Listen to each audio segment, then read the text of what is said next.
अस्सलाम वालेकुम स्टूडेंट्स, आज के इस वीडियो में हम शुरू करने वाले हैं एफएससी पार्ट 2 का चैप्टर 1। तो एफएससी पार्ट 2 का चैप्टर 1 जैसा कि हम ऑलरेडी पिछले इंट्रोडक्शन की जो वीडियो थी उसके अंदर देख चुके हैं कि इस name is product classification of elements and their periodicity.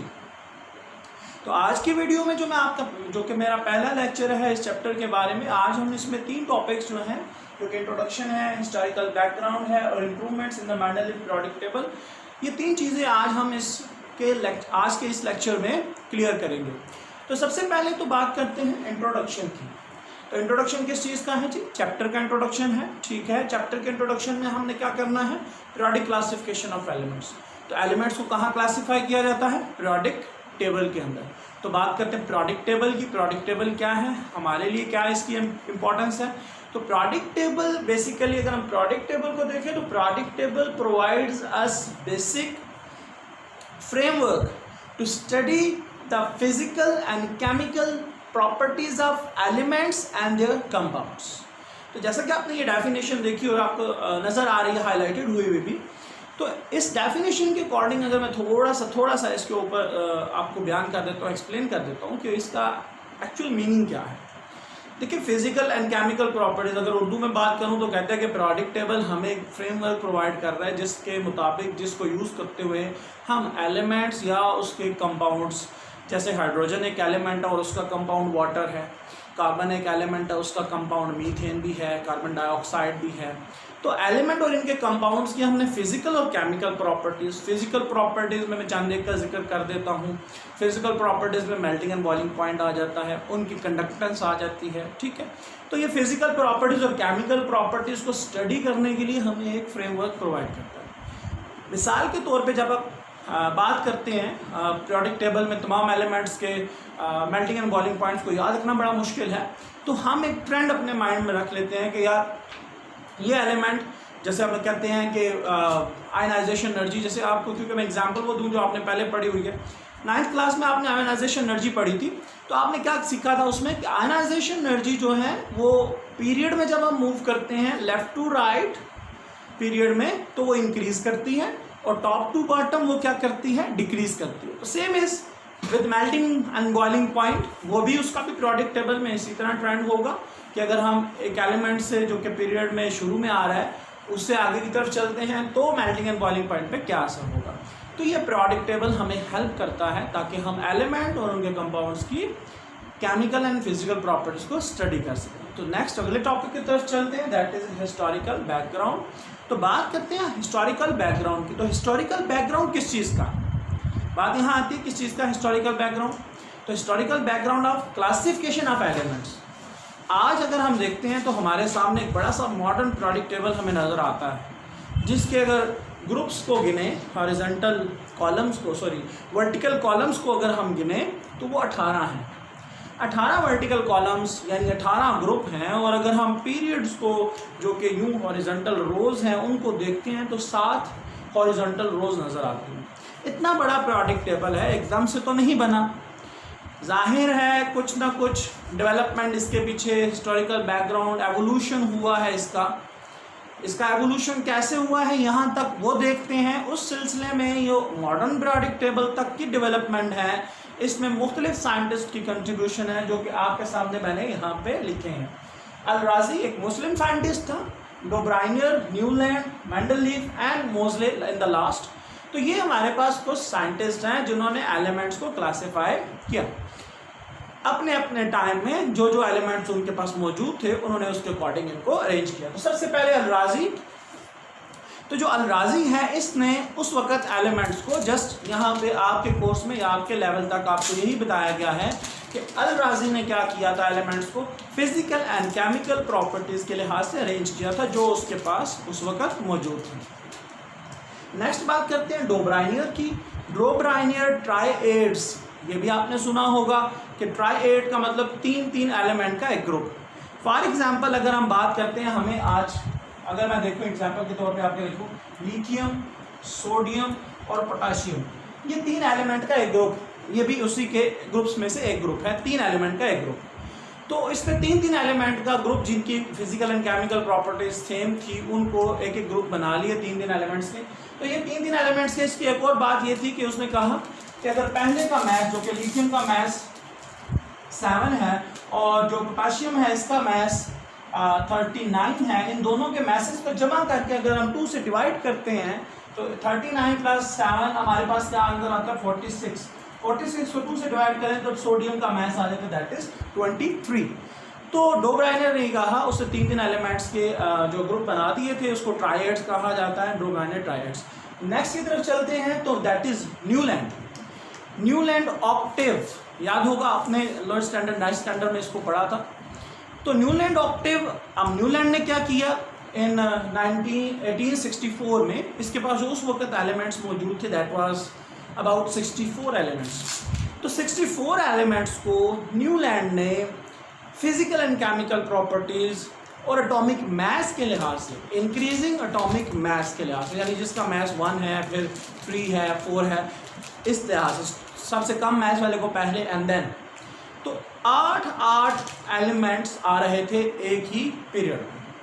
तो इसने कहा पीरियड, बहरहाल मैं बोल रहा हूँ, उस वक्त जो क्लासिफिकेशन न्यूलैंड ने की उसमें पीरियड और ग्रुप का कॉन्सेप्ट नहीं था।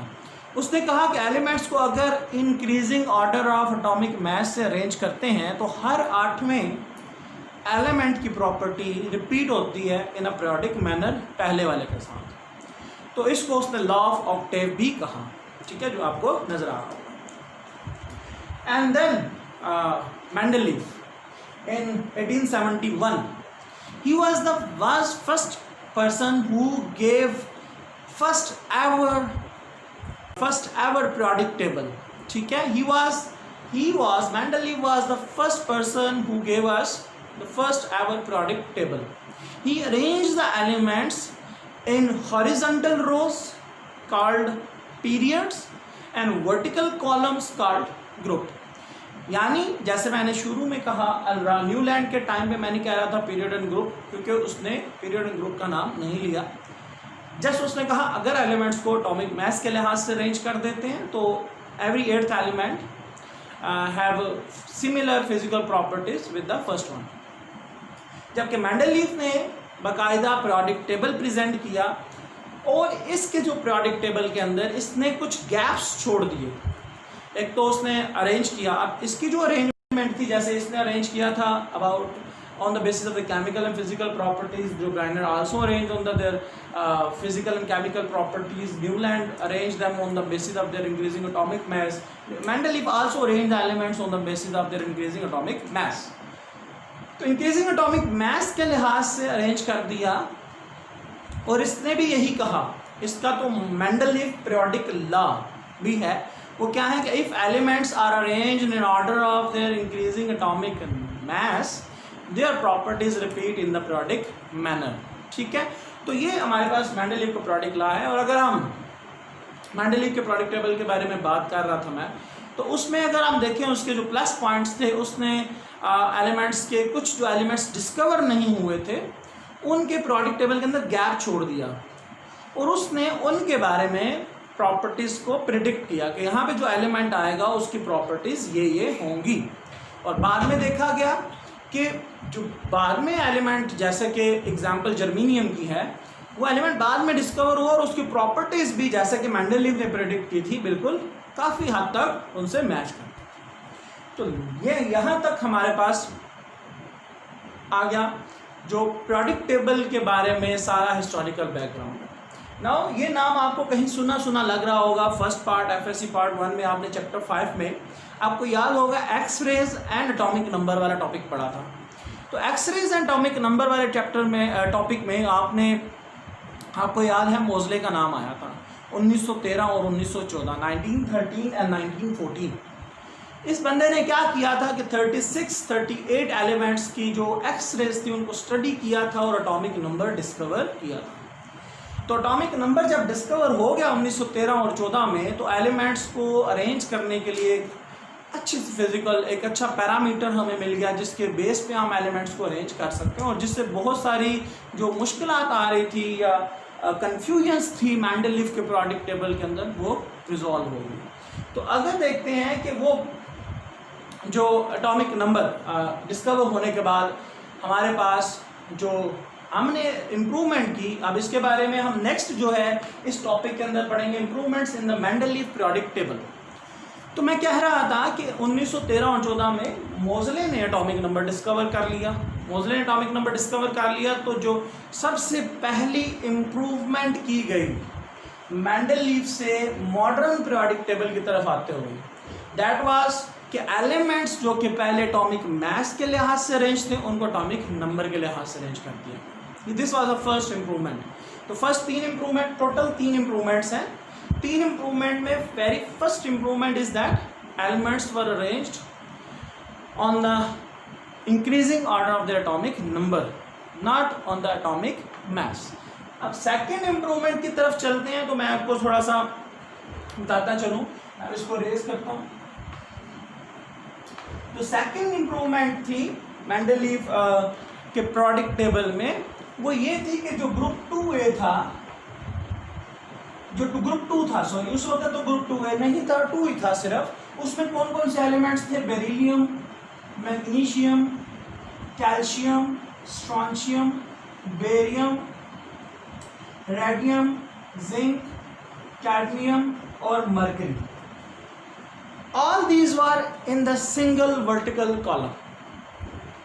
But in the modern periodic table, जबकि हम देखते हैं कि इनकी जो फिजिकल और केमिकल कुछ प्रॉपर्टीज़ हैं वो उनके साथ, ऊपर वालों के साथ मैच नहीं करती, तो मॉडर्न पीरियोडिक टेबल में इस तरह से बहुत सारे ग्रुप्स को 2 सब ग्रुप में डिवाइड कर दिया गया। अब मॉडर्न पीरियोडिक टेबल में अगर हम देखते हैं तो ये जो बेरिलियम से लेकर रेडियम तक है हमारे पास, ये जो हैं इनको हम 2A में डिवाइड कर दिया है, और नीचे वाले जो हैं क्योंकि इनको हमने 2B में डिवाइड कर दिया। तो अगर पीरियोडिक टेबल में देखें तो आपको जिंक, कैडमियम और मर्करी 2B में मिलेंगे, और beryllium, magnesium, calcium, strontium, barium और रेडियम 2A में मिलेंगे। So this was the second improvement, that each group in the Mendeleev periodic table was divided into 2 सब groups.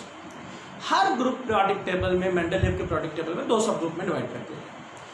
And the third and the last improvement which was made in the Mendeleev periodic table was that addition of 0 group, 8 group at the extreme right of the periodic table। अगर आप periodic table के इंतहाई दाएं जानिब देखते हैं तो आपको एक ग्रुप नजर आता है जिसे आप नोबल गैसेस या 0 ग्रुप भी कहते हैं, जिसमें helium, neon, argon, krypton, xenon और रेडॉन आते हैं। तो इनको आप नोबल गैसेस कहते हैं। ये मेंडलीव के टाइम पे डिस्कवर ही नहीं थी, तो ये बाद में डिस्कवर हुई, तो इसको भी मॉडर्न पीरियोडिक टेबल के अंदर ऐड कर दिया। तो बच्चों ये 3 इंप्रूवमेंट्स थी, मैं जल्दी से रिपीट करता हूँ। 3 इंप्रूवमेंट जो मेंडलीव के पीरियोडिक टेबल में की गई। First improvement was arranging the elements according to the increasing atomic number, जिससे मॉडर्न पीरियोडिक लॉ जनरेट हुआ, जो कि मेंडलीव पीरियोडिक लॉ में सिर्फ एटॉमिक नंबर की जगह, एटॉमिक मास की जगह एटॉमिक नंबर रखने से आ जाता। वहाँ हमने पढ़ा था मेंडलीव पीरियोडिक लॉ और modern periodic law. Mendeleev periodic law, if elements are arranged in ascending order of their atomic masses, their properties repeat in the periodic manner. And modern periodic law, if elements are arranged in increasing order of their atomic numbers, their properties repeat in a periodic manner. तो ये दो जो है modern और Mendeleev and modern periodic table के अंदर main difference है कि एक में एटॉमिक नंबर है और दूसरे में एटॉमिक मास है। तो अब आ जाते हैं दूसरी इंप्रूवमेंट की तरफ, दैट वाज एडिशन ऑफ, चले थर्ड वाली है जो addition of noble gases to the extreme right of the periodic table.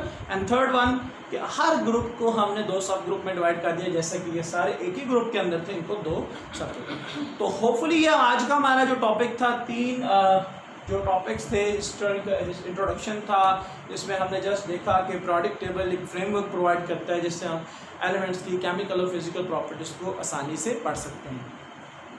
Historical background में कुछ हमारे पास साइंटिस्ट थे जिन्होंने अपने अपने वक्त में जो जो एलिमेंट्स मौजूद थे कोशिश की उनको अरेंज करते रहे, और वो अरेंजमेंट आस्ता आस्ता एवोल्यूट होती हुई एवोल्यूशन के ज़रिए हमारे पास मॉडर्न पीरियोडिक टेबल तक पहुँचे। एंड द लास्ट इम्प्रूवमेंट्स वो भी हमने आप डिस्कस कर लिए हैं। इंशाल्लाह बाकी नेक्स्ट कि जो हमारी वीडियो होगी उसमें अगले दो तीन टॉपिक्स हैं वो मैं क्लियर करूँगा लेक्चर नंबर 2 में। तो होपफुली आपको ये वीडियो पसंद आई होगी। अगर आपको ये मेरी वीडियो पसंद आई है और आप नेक्स्ट वीडियोस को भी बर वक्त देखना चाहते हैं तो मेरे चैनल को लाजमी सब्सक्राइब करिएगा।